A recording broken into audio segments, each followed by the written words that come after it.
Today is Tuesday, September 24th, and you're listening to the Beer Temple Podcast. Remember this is what we wanted. Remember this is what we said. To never be heard or seen from again.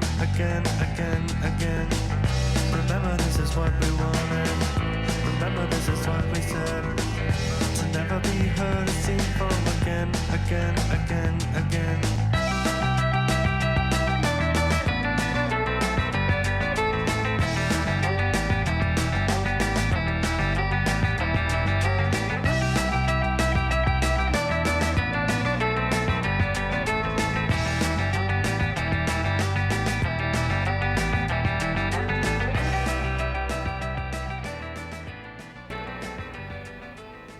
Hello, and welcome to the Beer Temple Podcast. I am your host for the day, Mike Schlau from Is Was Brewing, and your honorary Fade Master, seeing as Serge is taking care of his new child, and Chris is frolicking around Germany in his goat lederhosen.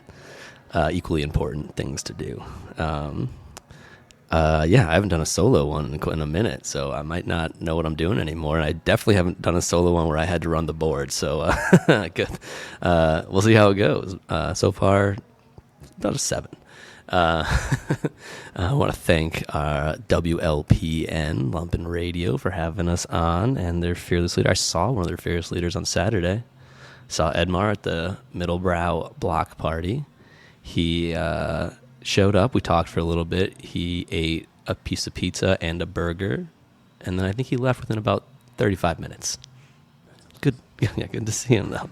Sorry, I had you on mute. Seeing as Dad's away, aka Chris, we're doing a little Beer That Changed My Life episode.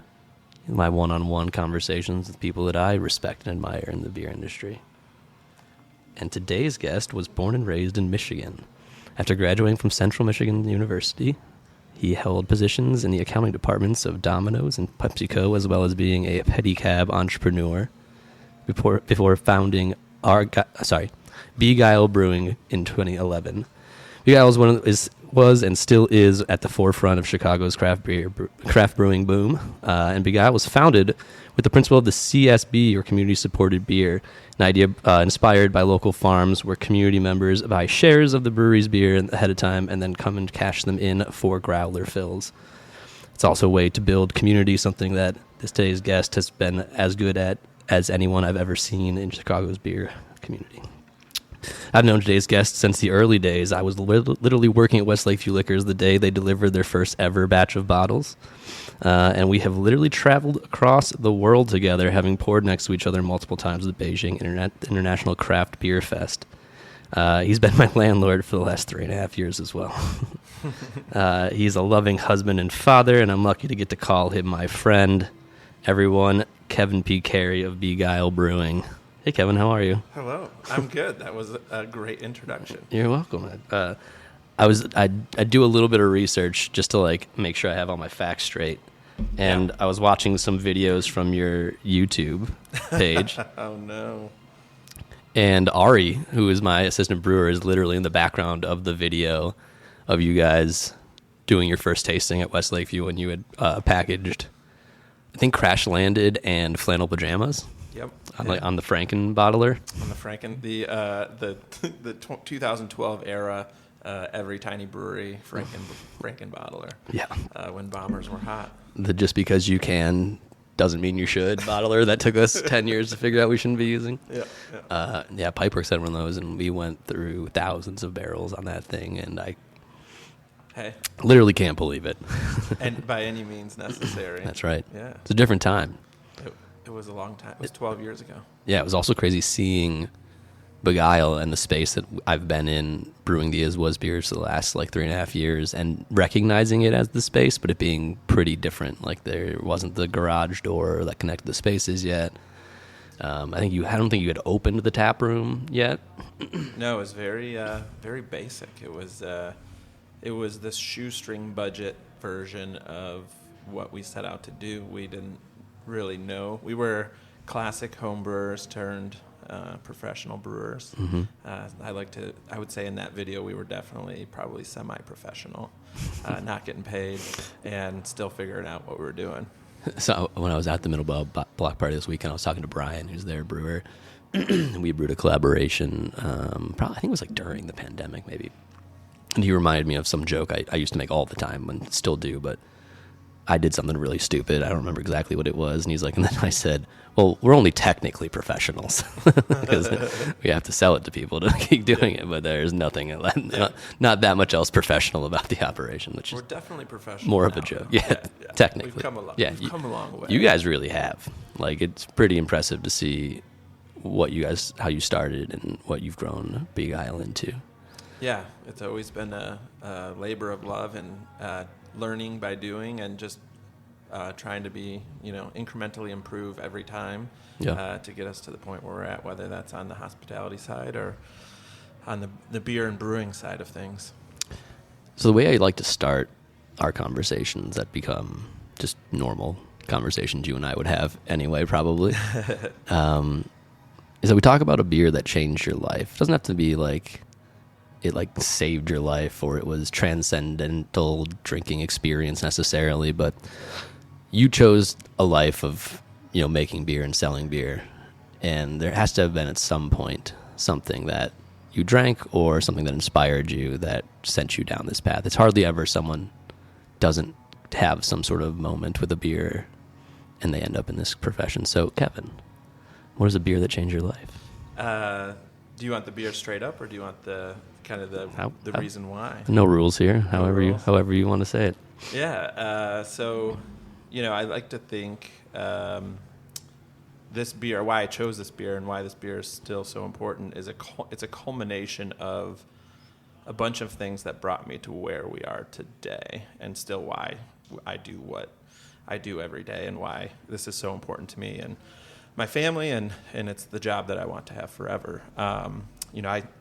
So my first beer, this is not my beer of choice, but, remembering, I'm really terrible at picking favorites.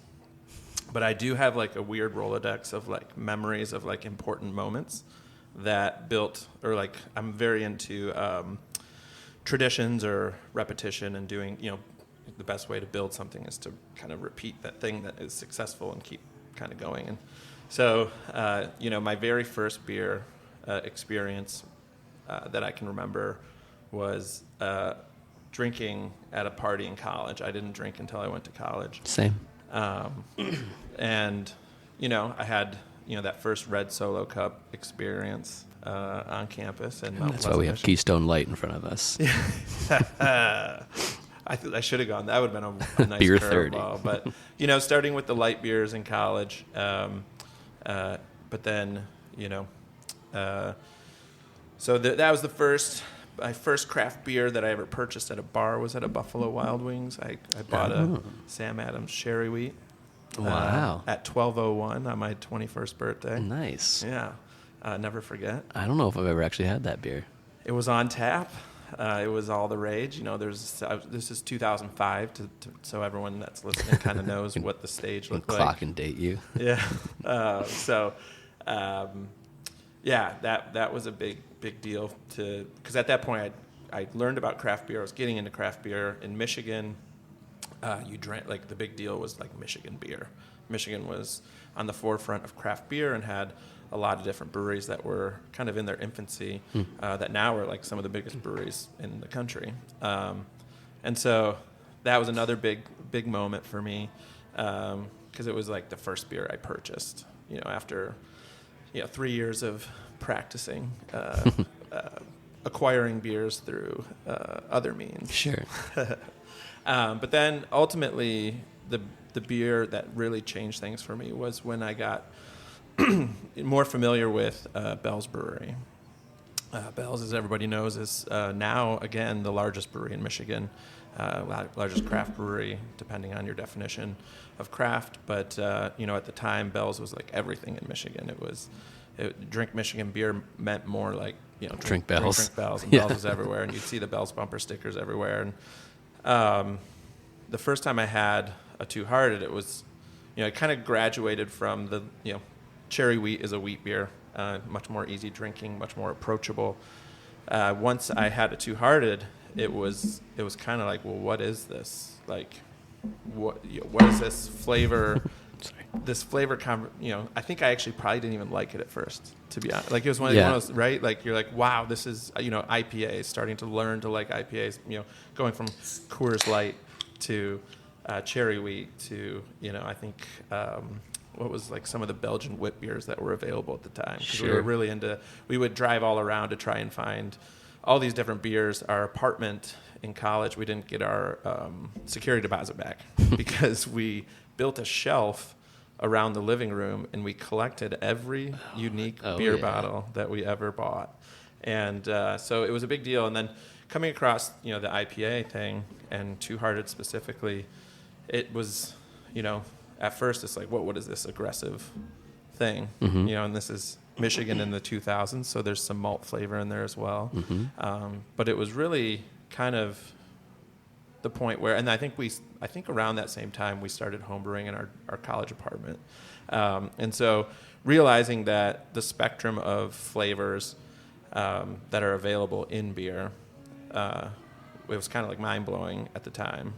Meanwhile, we still had a soft spot for light beers and, the utility beers for all the other parts of being, early 20s in college. But I think something that really resonates with Two Hearted and Bell's specifically is when you look at how they grew the brand. And I think for me, approachability is really important. So even though Two Hearted is an assertive beer, I think it's still pretty approachable if you can apply that to a 7% beer. But then also Bell's as a brand and how they carried themselves and how they built the company, I really aspire to. So, it's Bell's will always probably be the brewery that I come back to thinking like I wouldn't be here if I hadn't had these sense of experiences with this brand, and then also, having this beer and realizing like, wow, this is a whole lot different than a Coors Light in a red Solo cup. There's just so many flavors, so many slightly more intoxicating than a Coors Light. And to realize all that in the middle 2000s before, craft beer had really taken off. It was just after the bust of the 90s, and things were kind of resettling in. But it was the heyday in Michigan. It was Founders, I think Dark Horse, Bell's. Oh, Dark Horse, yeah. So you could really experiment and try. And I don't think I would probably be here today if it wasn't having those experiences, having the sort of weird hobby of trying to try so many different things. I think that was very much a thing as part of like that first wave, at least of Chicago breweries, right? Of people wanting to try a bunch of stuff. Another video that was on your YouTube page was specifically about like a black IPA, and people like comments on it were like, "I'm so excited to try it!" And like, I look back and I'm like, I know this.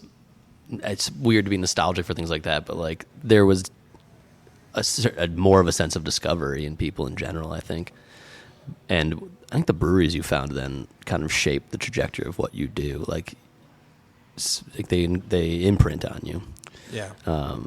So when's the last time you had a Two Hearted? I had one on Sunday, actually. Nice. Yeah. Let me check my Untapped. No, I would say actually. So this summer, I spent a lot of time in Michigan. Yeah. And so I was going back and forth between Two Hearted and Oberon. Mm-hmm. We have the same distributor in Michigan, and so when I would visit accounts, I would just buy whichever of the two is on tap. Nice. And but yeah, it's one of those. It's chock full of nostalgia for me.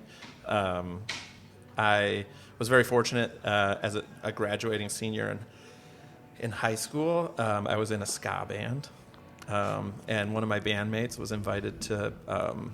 He needed to fill in on trumpet for another ska band that was opening for Mustard Plug in 2002 at Bell's Beer Garden. Wow. And so he and I drove across from the Flint area where I grew up over to Kalamazoo, and we were 18 at the time. I think the show was 21 and up, so we got big old X's on our hands. So no beer was consumed, but I was able to enjoy one of the best cheeseburgers I've ever had in my life. Nice. But then also, like, that's when the brewery was still there at Bell's. You know, they were doing everything in Kalamazoo. And so I was like, what is this thing that you can do? Yeah. And I think that, you know, you mentioned impressing upon us and like really, you know, driving the reason why we do what we do. And I don't know if at the time I could have told you like, this is exactly what I want to do. Because I think at that time I wanted to be like a broadcaster. Sure. I wanted to go into like TV or Well, look radio. at you now. There we are. We're doing it. Here we are. But then I ended up, you know, going on a much different path. But I think without that, that was a kickoff to be like, whoa, this is like something I've never done before. You know, parents didn't, this just wasn't a thing growing up. Like your parents, now it is, you know, kids have grown up in breweries. Yeah, but it's also a job that very few children are ever like, I want to do that. You know, like it's, Yeah. I guess maybe it's becoming more of that. There's several like 2 to 4 year old boys in our neighborhood that when we have the garage door up are just like obsessed with the tanks and obsessed with the forklift and stuff. And so like maybe they'll be like, I want to do whatever goes on in that building, but I don't think they know what brewing beer is. It'd be kind of cool. I mean, there's such a shift away from. We shifted away from that as a mentality. You know, Kind of like the tour, or like what? manufacturing and Yeah. you know, doing things like whether it be hospitality or, you know, we're hospitality driven at our brewery, but Right. you know, manufacturing or making things is sort of what we were kind of a lost generation for that. Right. It's really interesting that you opened up in that Ravenswood kind of like industrial like corridor, for lack of a better like typification of it, early. Like you are literally the first brewery along what would then become Malt Row, and the reason there are so many breweries is because they were manufacturing buildings, right? And they are good to repurpose. But one thing you said to me that really impressed upon me as like a great insight is that they're also abutting residential and like densely populated residential. So this like hybrid thing that breweries have become of these light manufacturing companies with heavy hospitality focus, it's like ideal for that. Was that something you figured out later, or is that something you thought you guys sought out when you were finding the location, which is 1800 West Kyler, which you guys have like morphed and changed? Watching those early videos was pretty fun to see how the outside of the building was different and stuff. But was that something you guys like were looking for, or was it something that just kind of was like a lucky thing that happened? Because you didn't open with the tap room, right? Right. I think it's a little bit luck and also just kind of understanding what we wanted for ourselves and how we wanted to grow a business. I had no real formal experience in business. And What about the pedicabs? Pedicabbing, yeah, that was on my own terms, and it was cash business, and you Just could like work. beer. I guess you could work. It's the same. You could work as hard as you want, and kind of the results would follow. And so this is similar to that. That is where I caught the bug to do what we ended up doing. And pedicabbing was very social. You were basically selling yourself to convince strangers that they should pay you to drive them to Wrigley Field or downtown. So I guess that's relative. We really wanted it to be. We wanted to be in a community, and I don't know. 12 years ago. We started the project 13 years ago, opened 12 years ago. I don't know if I could have told you. It's a wild Jerry Nelson who just appeared about that. Wow, that's a throwback. Speaking of like 13 years ago, yeah. Unani. 13 on you, right? Yeah. So we wanted to open. If we're going to do this, we were transitioning from, amateur homebrewers. Hard to find a job in the industry at the time. There weren't a lot of jobs available. So we were like, let's just we're going to try and figure this thing out. Either we figure it out, sink or swim. But I think ultimately, in order for us to thrive, we felt that the best way to do that was to surround ourselves and try to become part of a community or have direct support where we could get feedback and learn from that feedback faster than, the typical process of you make a product, send it out to the market. You don't get to see your customers. Your customers are just buying that thing off the shelf. Right. Which seems obvious now, right? Like, of course you would want people to come to your brewery and buy stuff, but it wasn't as obvious in 2011, 2012, 2013 when you were setting this up, right? Like it was, I don't even know if you could legally have a tap room back then. A lot of laws had to change in order, I think, for us to be where we're at today. We were able to take advantage of self-distribution. We did get into a space. We found this awesome space right in Ravenswood. There was a woodworker who was moving out, and 2011 we got a screaming good deal on the space, but it was still pretty big. It was like 4,400 square feet. So we actually split it in half, and we rented half of it out to artists so that they would, we would cover half of our rent. It would lower our exposure in terms of like what we needed to do to start up. But what we didn't know was all of the things that you need to do to get a liquor license to sell to the public out the front door. So we were able to self-distribute for a few years while we figured out exactly how to open up to the public. And that was actually kind of a blessing in disguise because we were able to learn the business. We were able to learn sales and distribution and relationship building. And, some of our oldest customers, some of those first customers are still customers today. Yeah. And I think that's really important. But then we were able to kind of figure things out, and some of the rules changed around what you could do, and we opened up as a retail shop because at first we weren't sure if the neighborhood would want a tap room. So, and I don't think at that time when we opened the retail store, we were like, we don't ever want to own a bar. Not really thinking about what a bar could be. Right. And so opening up the growler shop and filling growlers and selling bottles, we were able to connect with customers and get that direct feedback. Right, which is what the community-supported beer was all about in the beginning, right? That you would have these people that felt like they were part of something and would come and build a community around you guys, and you would obviously contribute to it and produce the beers. And so how much of that is still part of what you do? Like, obviously, you're incredible at building that community. I'm sure those seeds were part of that. But how big of a part of your business is the CSB model? The CSB itself? I don't need hard numbers, just kind of vibes. It's significant. No, we have 300 members that they are our most regular customers. And so it is a significant portion of our business. I think it's also residual business. It's a CSB member who wants to show a friend from out of town or a family member, or they want to celebrate a milestone.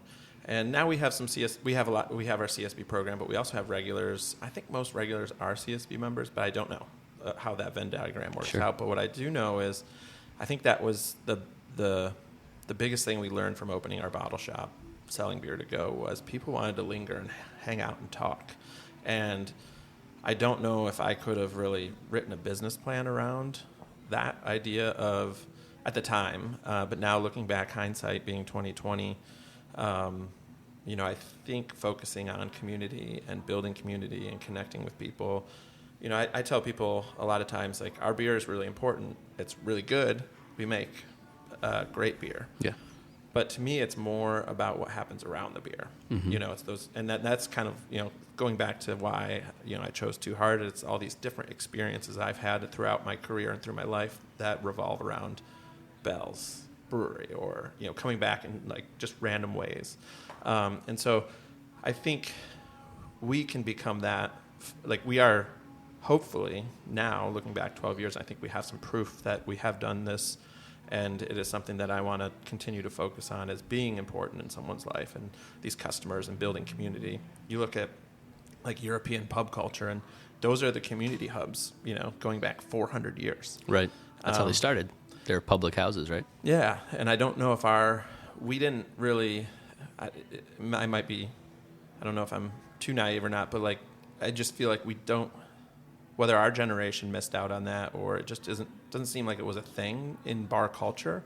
But now I think you have these tap rooms, whether at a brewery or a place like Beer Temple, that is a hub for a neighborhood, for a city, for folks to come and celebrate milestones, to meet friends. We've had people go on first dates. We've had birthdays we've had baby showers. We've had all these special moments that people want to come back. Engagement photos. Mm-hmm. We get requests for engagement photos, and it's just it it's hard when you're in the, when you're grinding out trying to keep things going and Right. owning a small business. It's hard to enjoy the product that you're putting out there. Yeah. Like the same way that other people do. But when you see those people enjoying it and like, there's no reason like other than it's a good product and there's happy people behind the bar that welcome you in. And it seems like a simple equation, but I don't think it is. No, and there's some alchemy to it, right? Where there's like, of course, it's just like you make really good beer, you have really good hospitality, and that's a multiplier, right? Where people have the customer brings kind of their own element to it, and like then it becomes something special, and it's something unique, something you put something out in the world as a brand or as a business that wants to invite people into it, but then everyone actually has like a unique, different connection to it. Like my connection to your brand is totally different than someone who had their first date there. That's someone who just was one of the first, CSB members or something. But we all have some sort of emotional connection to it. And then for me, realizing that your brewery or the brand of your brewery, or what your brewery means to people, is as much in their control as it is yours, right? You do your best to try to be earnest and honest about who you are and what you believe, and then people attach to it in whatever way that they see fit. And it has very little to do with the style of beer you make, or like that is, if that's the only thing that really sets you apart, or that the only thing that people attach to, that's fine. But it's better if you also give them a warm place to come and create their own memories, and even if it's not necessarily at the tap room. I'm sure the people that were taking those growlers home had like really amazing times and interesting memories. And most of your experiences with Bell's probably weren't at Bell's. They were with Bell's products. And there's this restaurant in New York called Frankie's, and there's two guys named Frank who own it.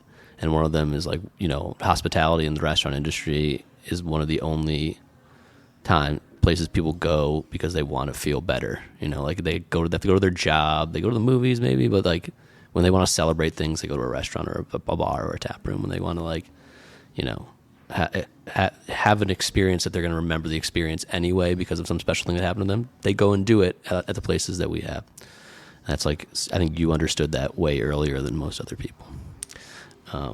What do you think of this beer? How is this beer holding up? Is it drinking the same way as when you first had it back in the day, or is it?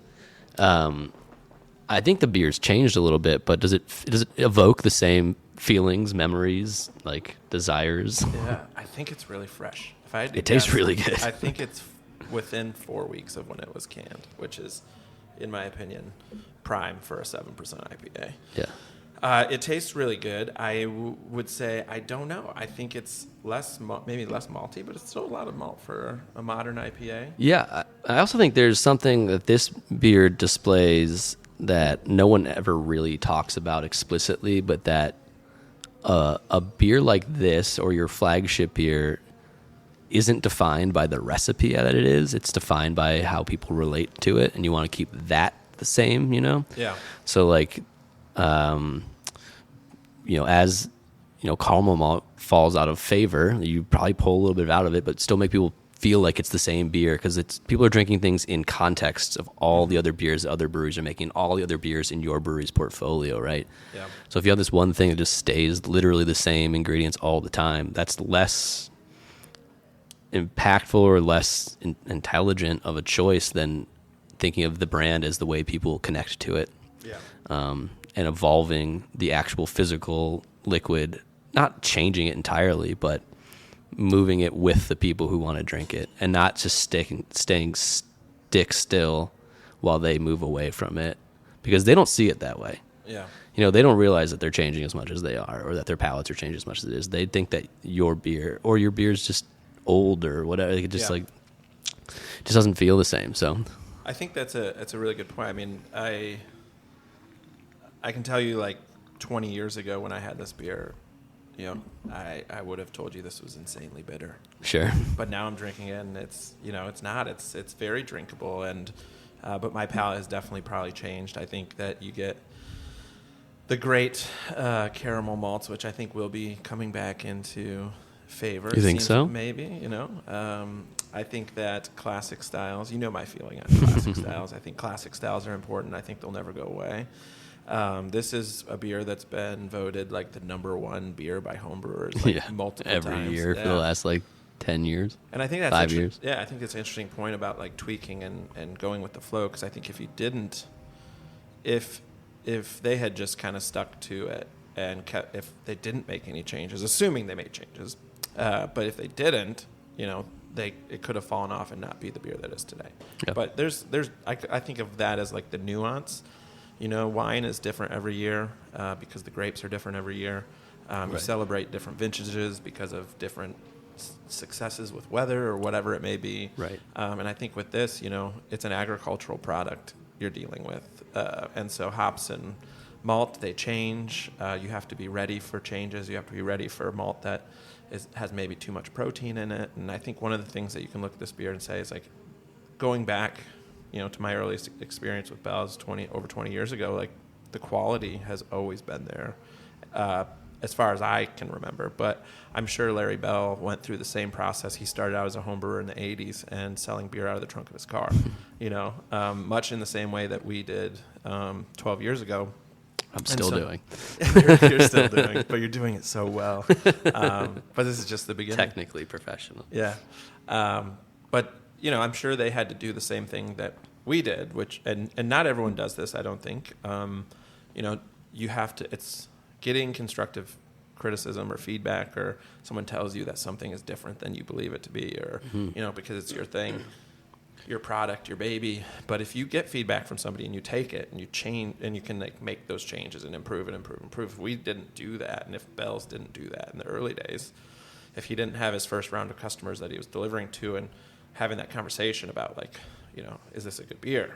Like, we wouldn't be where we're at today. Because, sure.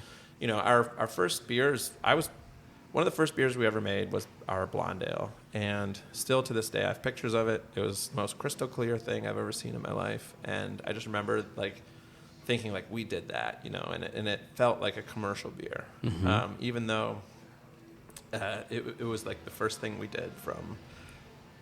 the only difference was that we had a federal license. Right, sure.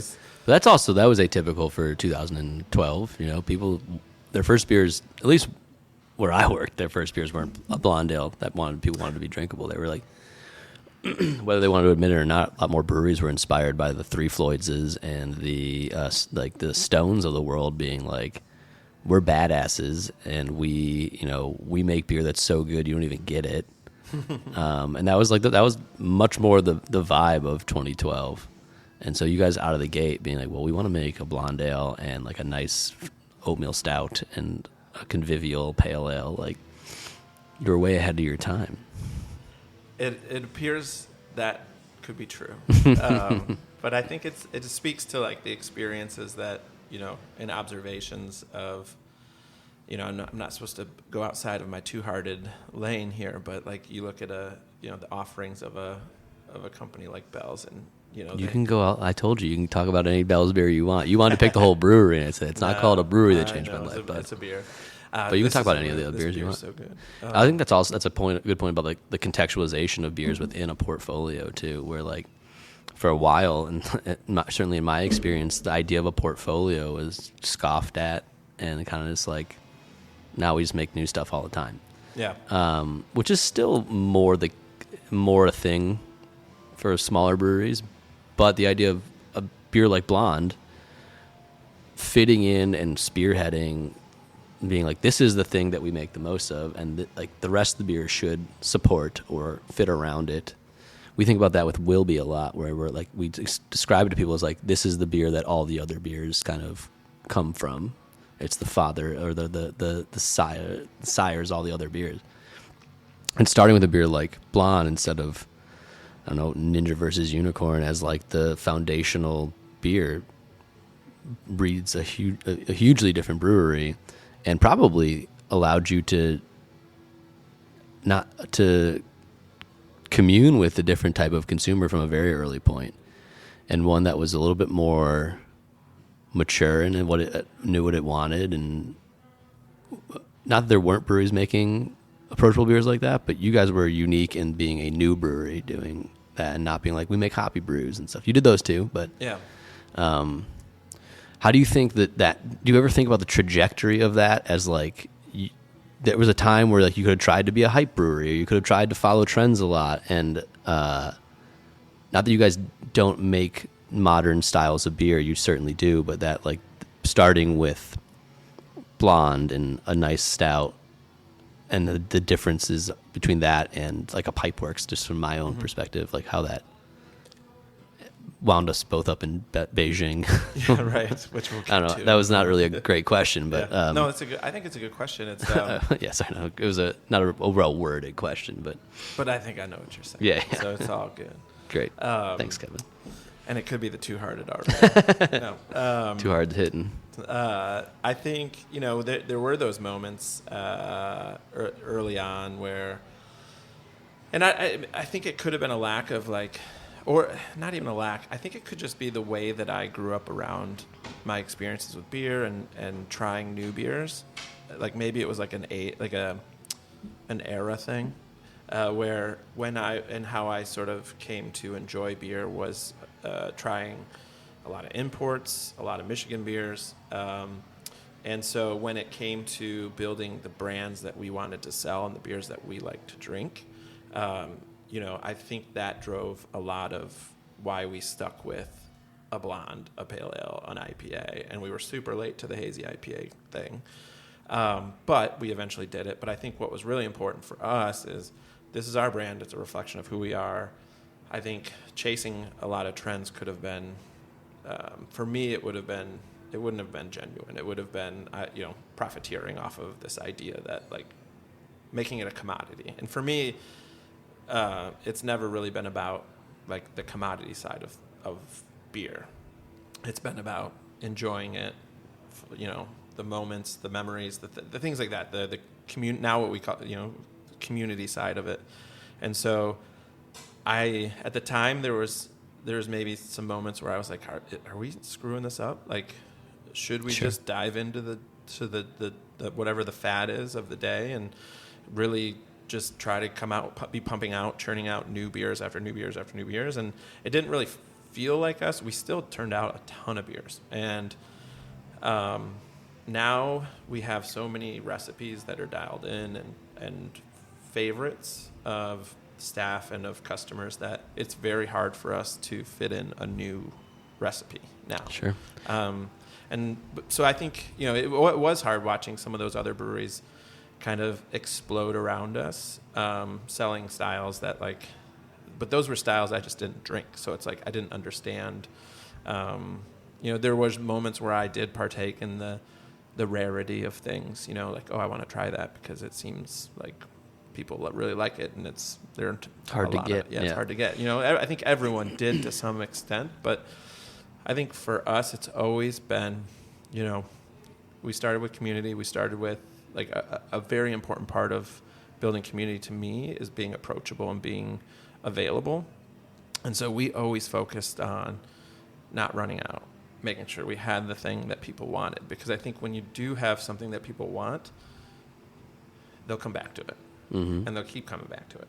Sure. And so many of those conversations in our tap room or tastings at retailers always start with what do you have that's closest to Miller Lite? And like blonde is such an easy transferable experience. And like you were saying, like I was thinking about this on my way here about how blonde and Wilby are so similar in many ways. And I hope Wilby can become what our blonde is. I hope so. That'd be awesome. Right. Mm-hmm. And, but it is one of those things where it's transferable. You have someone who comes in off the street. We had somebody come in like 2 weeks ago that tried to order a Guinness because they thought we were a bar. They just walked in, they thought we were a bar. But like, had we been like, whoa, what do you thinking? Why would we have Guinness? Right. That would have been a bad, hospitality experience for that customer. But it just so happens we have a dry nitro stout on tap. And so that gentleman tried it. Hope he enjoyed it. But also, like, when we get people coming in the tap room that are like, oh, what do you have that's closest to Miller? Like, because they might be there with a friend and they didn't intend on winding up in a brewery tap room that day. But we can say, oh, well, we have blonde, or now we have, like, a whole stable of beers that... Micropixels. Yeah, like light beers that are approachable and drinkable. And I think that, I hope we can continue to drive that as the thing that makes us the reason why people come back, because it is hard to sell normal, if that makes sense. Yeah. No, or it totally regular. did. It's hard to sell regular, but I think you can transcend that if you can offer amazing customer experiences and the quality. Time and time again, when people come in, that beer is going to taste the way it's supposed to taste. And I think we've kind of grown up from this idea that from batch to batch, like we're talking about the differences in, some of the intentional changes to Hearted, but there's beers out there that are woefully inconsistent. And, Sure. There's different things, and that's not good for the industry. Like people trying beers that aren't good is not a good thing. Yeah, I mean, there's there's something about wanting to do it. We do a little of things where it's like we make these fruit beers once a year with whatever the fruit harvest is that happened that year, and whatever, and however good the peaches were, that's how good the beer is going to be. And that's fine for a handful of things, right? Or it's fine for something you make once a year, and like where the point is that it's it will change every year, and we're not trying to control it.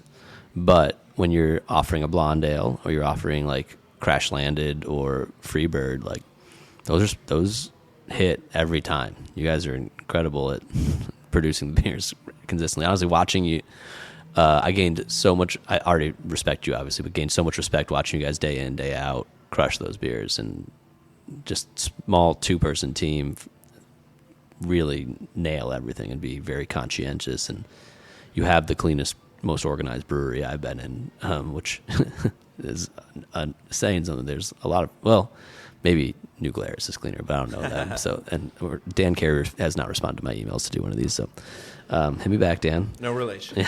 No relation. But to watch the way that you guys work, and coming from a little bit more of a chaotic place before, two pretty chaotic places before that in Pipeworks and Mars, walking and watching how you guys run your ship was really a breath of fresh air, both in how they operated on the brew side, and then you as a business owner and as like the leader of it. You're just a really nice person, Kevin. Which is, I didn't think I was just going to say that, but it's like it's really refreshing to watch what you've done with your company and how you grow your company. I know it hasn't been easy for you, but to watch you continue to just be one of the nicest people I've ever met every day is, I don't know. It's inspiring to me as a business owner too, as someone who like can be grumpy or not slept as well or nervous about some state of the business, but just to be like, just because you are some of those things sometimes doesn't mean you need to behave to your staff or anyone you're talking to any differently. And I appreciate you for that. I appreciate especially when I'm running around like mucking around in your business, making weird beers in your annex. But yeah, man, I really appreciate the way that you operate the business as a whole, and I don't know, you inspire me in that side, like hugely. I don't think I've ever told you that directly, but I appreciate that. No, maybe the too hard is hitting. It's hitting hard, too hard. But no, I appreciate hearing that. I think it's you bring up like struggles, and I think like a lot of times you look at our brands and it's like happy, fun, highs all the time, sure. Right? And I think right now we're seeing a lot of what people didn't see the last 10 years, and especially the last 5 years. But there are days when it isn't easy, and I think about beer like Two Hearted it brings us, it should bring us joy. Mm-hmm. What we do should bring us joy, and I have struggled with patience in my life. Mm-hmm. I'm sometimes a fairly impatient person.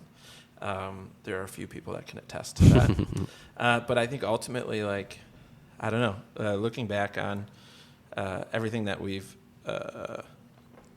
excelled in the last 12 years, it is hard to come back from like terrible news or trouble or like issues that pop up, or managing, trying to hold the roof up. As owners, we're trying to hold the roof up, and we only have so many arms. And I had a couple humbling experiences early in my career that I think helped shape us as who we are. I've been running the company day to day for 8 years now, solo, and we don't really promote that, or I don't think people know that. And but I think one of the things that I pride myself on the most is, I started, I guess to that same point, I started with 2 other partners when we started the business, and through these experiences, whether good or bad, I think there's times when you could try, working on patients and trying to communicate and all these things that are really important. There are times when you could just let it get the best of you, and it could consume you, and then essentially ruin you and this thing that you're trying to build. And I don't know why I am so optimistic to this point, but I'm just like an eternal optimist. And yeah, I mean, honestly, over the last like 3.5 plus, probably 3.5 years. Yeah, 3.5 years of like sharing space with you. Like, I don't know if we would have made it if I wasn't able to talk to you about like what was going on with Iswas or with Begyle at any moment. And there wasn't a single one of those conversations where it was like legitimately like, I'm really close to the end of this, but we would joke about it a lot. Maybe you were maybe you were closer than I was, but you were just starting. When I look back on it, it's like, right? Yeah. Well, we would just say to each other, "Well, you can't quit because I haven't quit." We did say that. That is true. That is true. So our own little beer Stockholm syndromes. But being able to like share that space with you as like also like, I had a partner who was still somewhat part of the business, actually has been very, very helpful while we've been opening the tap room, but stepped back like for a long time because he had a day job and a family and stuff, and I totally understood it. But running a business like this, even when it's mine was a very, very small business, but doing it solo is you can go a little crazy. If you only have yourself to really bounce ideas off of, and you only like really trust yourself, or like you think you're the only one who like has the same level of stakes, you can lose your mind because you're like you can get good advice, but you really don't know. Like you really don't know what it's like to be like in the sauce, But if you can surround yourself with good people. Business partners is sort of a very finite, like, this is the operating agreement, this is how it's supposed to be. Like, it can be good, it can be bad. But I think for me, I've been very lucky to have partners that are not necessarily my business partners on paper, but like I've had people around me for a long time who are some of my most trusted folks, whether that be my wife, Allison, who within 4 months of dating, I was like, hey, I think I'm going to open a brewery. I told my now wife on our first date that I was quitting my job, which was already at a brewery. I was going to quit my job to open my own brewery. And she's like, oh, okay. Yeah. Like, sure. But I think it's like, one of those things where, I've learned more from her, and I've translated more from her experiences and her. She's one of the best communicators I know, and so like learning that from her was important.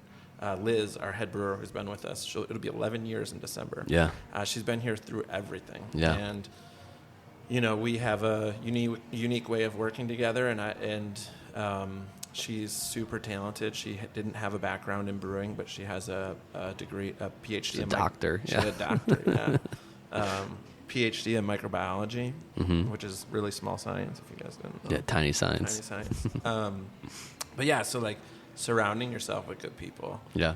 I don't know if that's the key to being more optimistic. It's just having good people around. Like you're saying, during the last 4.5 years have been weird. I don't know if anyone knows what happened, but there was a global pandemic. But like having somebody else to talk to about business type things.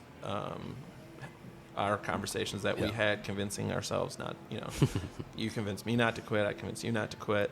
Yeah. Because it is, at the end of the day, it's really hard. It's hard, but it's worth it. Yeah, it's really cool. Yeah. And we just opened our tap room, and that's one of those like moments that is very, it's hard to not be reflective when you do something where it's like, okay, now we're open to the public and people are coming in, and like I worked really hard to get to this point. And I was talking to Ari about it, and I was like, you need moments like that, because in any day-to-day thing, I feel like I'm never doing enough, and I'm never working hard enough, or I'm making all the wrong decisions. And then you have a moment like that, and you're like, yeah, but we wouldn't have gotten to this point, even if it took 5 years, if it wasn't for every day, every step, every day. And you guys have, I feel like you have two moments where, like, I don't know if you feel this way, but I feel really proud of you, where twice a year you guys have like a festival that's huge. And I'm like, it is a marker of how you actually have built that community, because you guys are a small brewery, like you're a small square footage, you have a relatively small tap room, in the scheme of the, 9,000 breweries in the country, or the larger ones. Like, you're not a massive brewery, but you get so many people to come out to these. Could you talk a little bit about like May Festiversary and the one that's coming up, Oktoberfest Anniversary, and like how they started and how like they've grown into what they are? So, the short answer is a brewery opened up across the street, Dovetail. And I think community can take all shapes, right? It's not just business and neighbor transaction. Or like participating in this idea of community. I think you can have a community of businesses as well. And so we were very fortunate to have Dovetail Brewery open in 2016, right across the street from us. They had some of their earliest construction meetings in our tap room. Nice. But it was cool. They introduced themselves. They told us what they were doing and that they were going to open a tap room. And so, in those, that was like, so it had to have been 2015. So we were still brand new, like 3 years old at that time. You were old heads at that point. Right. You had so much more experience than everyone else. 36 months. 36 months goes by fast. Yeah. But so they opened up in the spring of 2016. I don't know how it came to be, but over the summer of 2016, we talked about having an Oktoberfest. And it just so happened that our anniversary is kind of a multiple date ordeal. Sure. But one of those dates falls in October. It's like when we had our release party back in 2012. Sure. And so we were like, well, what if we had an Oktoberfest anniversary, which is our an anniversary party for us and an Oktoberfest for the German brewery moving in across the street, or moved in at this point, open. And it was a one-day affair. It was hodgepodge of tents, and I think we had hay bales and chalk. And some music, some live music. And it ended up being one of the best days we ever had as a brewery early on in those 4 years. And it was like, whoa, this is cool. We had to like file a permit, close the street down. It's a really cool, what we didn't know at the time was Chicago is known for its street festivals, but the way we do it is we use our parking lots between the two breweries, and that it's almost become like a festival ground. Yeah. So it's grown a lot since 2016 to where it is today. I think that first year, we didn't even count how many people came out, but it was a good day. It was one day. And then every year after that, it has just grown and grown and grown. And now it's a 2-day event. We do it twice a year because May, that's when Dovetail celebrates their anniversary. So we have a May Festiversary. We also, like good business owners, bought the domain rights to both. So look at you. That's professional stuff. Forward thinking. So if you're curious, you can always type in Oktoberfestiversary.com into the Google, and it'll take you there. But I just Googled when is Beguile's Oktoberfestiversary, because I was like, when can I not brew? Because we still don't have our brewery up and running, and you still have graciously let us stay there. I owe you rent, probably. But yeah, so it is another extension of what I think is really important, thinking about, the beer that changed me and just how we've grown as a brewery, is experiences and positive experiences and focusing on the things that build community. And it is turned into it is bigger than any of us, whether me, Hagen, or Bill, like our businesses. It has become its own thing where we feel like we're kind of like the stewards of this 2-day festival twice a year. We've raised $250,000 for our local food pantry in the last 6 years. So every dollar from Gate, it's a suggested donation, $5 to get in.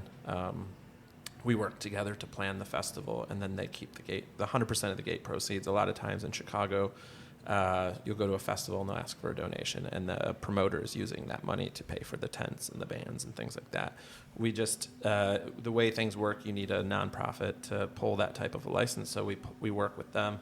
They pull the license for the festival, and we kind of, it's a three-headed monster essentially. So we meet almost weekly throughout the year to plan it because it has become such a big event. Yeah. I can remember when we started upgrading various things. We closed a new street down. We got a bigger stage. We started booking bigger bands, and it's grown into this thing where families can come out early in the afternoon and have a good time. Fans of beer. Wiggle Worms will be playing. Yeah, Wiggle Worms. It's something where, like, beer fans, or people that are looking to try new things, between two breweries, we usually have 50 different beers that you can try, which I think is fairly unique. And I think the success of the festival it definitely grew to be what it is because of the relationship between a brewery making predominantly American styles, classic styles, and then another brewery, Dovetail, making German and continental European styles. And I don't know if there's, now looking back at the last 8 years of what we've put into it, I don't know if there's another place in the country where you can go and have you go to a beer festival and maybe there's 40 breweries, but there's not a lot of examples of two breweries doing this thing at their breweries, which are so close to each other. They can just shut down 1.5 streets or maybe less than 1.5 streets. It's quite a few streets now. Sure. Yeah. What are the dates this year, Kevin? So it's coming up, I think, as of yesterday. No, today it's 18 days away. Okay. So October 12th and 13th. Spooky. Do it. If people don't Push it. I don't know which one it is. Oh. It's that one. This one? No. It's not that one. Oh, the it's not volume's working. down. Spooky. I found all these buttons that Serge never uses. So the 12th and 13th. Yep. And people can just show up. They don't need tickets. Don't need tickets. It's a $5 suggested donation. There's been a lot of kerfuffle around what people do with their suggested donations. We try to be very transparent that this is sort of a part of making the whole event go and makes our neighborhood food pantry much stronger. Great. They've actually didn't realize how much of a impact at first we didn't realize where it would go, and now it's to a point where we can't stop because we are the folks that come out and give, and a lot of people give more than $5.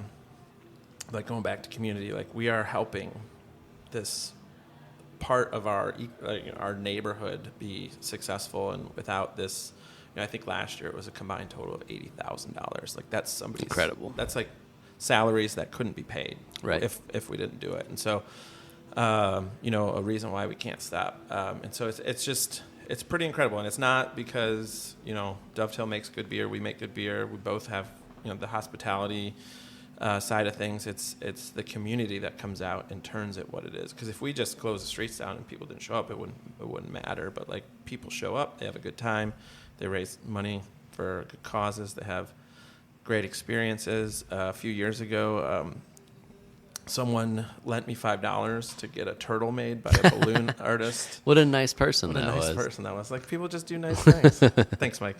You're welcome. Yeah. I would have given you $500 if Daisy wanted or if you're, I'll edit the name out. I don't know how to dox your child, but if she wanted a turtle balloon. Petunia. Yeah. Petunia. I probably would have given him $100 if you wanted it.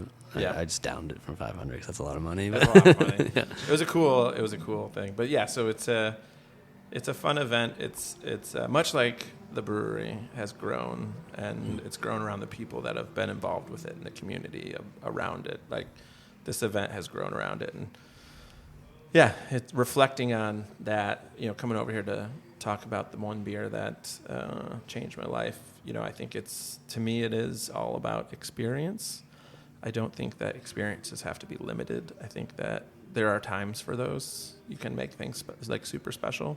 But I think that the best of times are when there are no barriers to entry and you can welcome everyone in and just celebrate good food, good beer, good music, good times.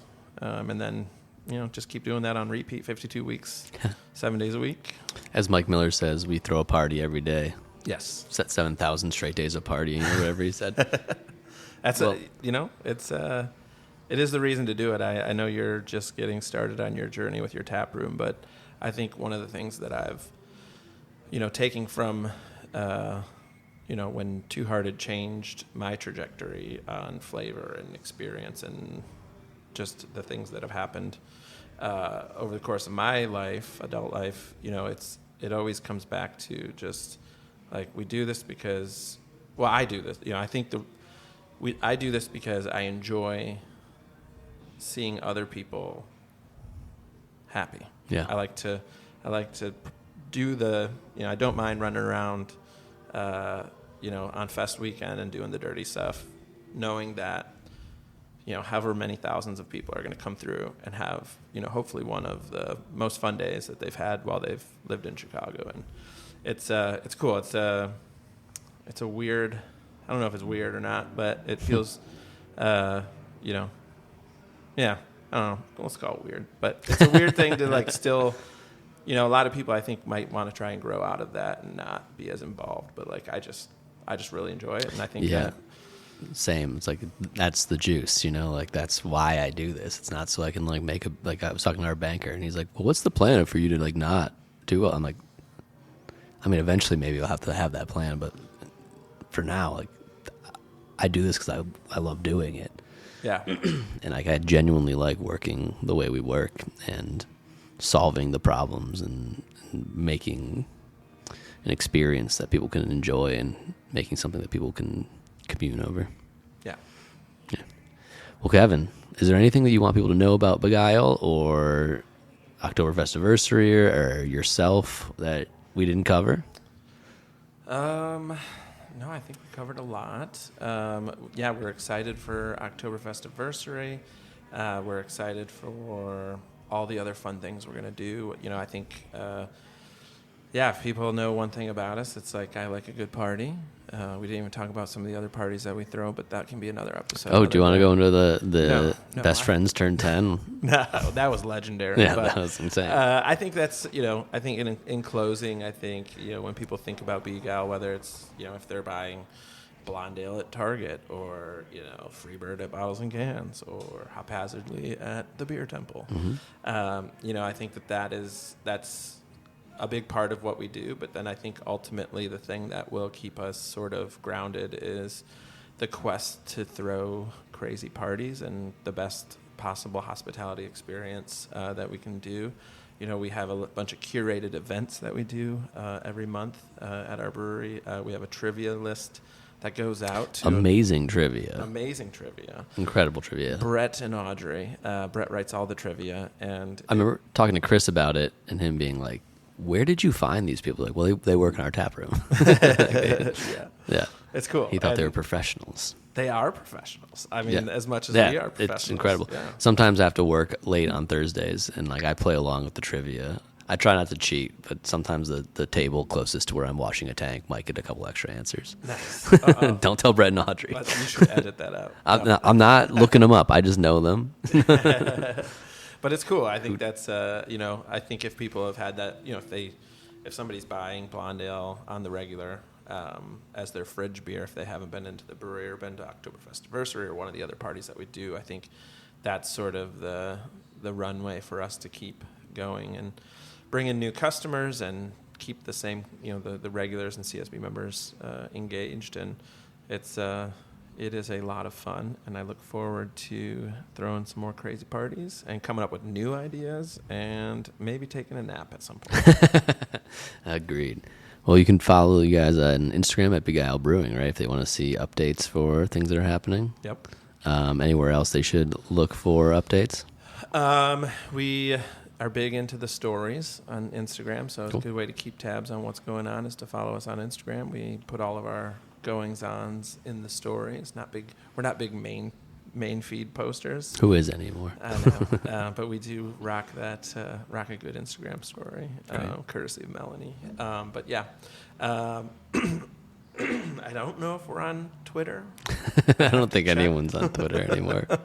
But yeah, definitely X. check X. You can find out No, all the Twitter. things It's like on the Sears Tower. yeah, The Sears Tower of websites. forever. Yeah. But yeah, you can find all the details on our website and visit Oktoberfestiversary.com. Great. Well, Kevin, thank you so much for talking to me. Yeah, no problem. Thanks This for has having been me. really fun. Yeah. We'll probably have another beer after this, right? Sure. All right. Yeah. Let's go. All right. Bye. Remember this is what we wanted. Remember this is what we said. To never be heard or seen from again, again, again, again. Remember this is what we wanted. Remember this is what we said. To never be heard or seen from again, again, again, again. Remember this is what we wanted. Remember this is what we said. To never be heard or seen from again, again, again, again.